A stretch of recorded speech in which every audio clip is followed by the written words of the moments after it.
my gosh.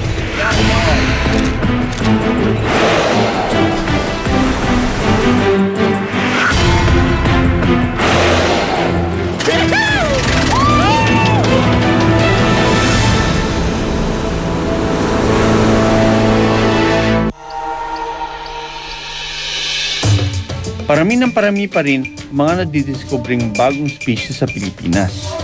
Sa Leyte, 2 bagong uri ng palaka ang nadiskubre sa kabundukan ng Nacolod.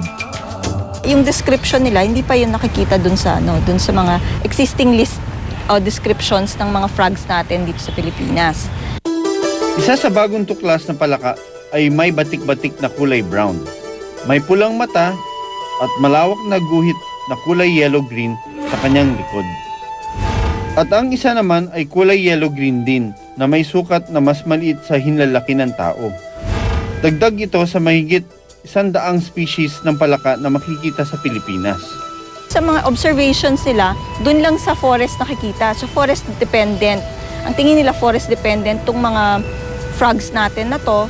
So ibig sabihin, pag nawala yung forest mo, they will disappear along with the forest.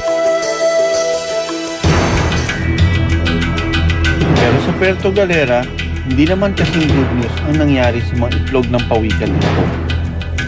Sa baybayin ng Boquete Island, 86 na itlog ng pinaniniwalang green sea turtles ang natagpuan. Ayon sa mga residente, unang pagkakataon lang sa lugar na may nakita mga itlog. Pero makalipas ang isang araw, natagpo ang kinain ng mga langgam ang mga itlog. Abangan ang susunod pang wild news dito sa aming programa. Like us on Facebook and follow us on Twitter. Born to be Wild, GMA.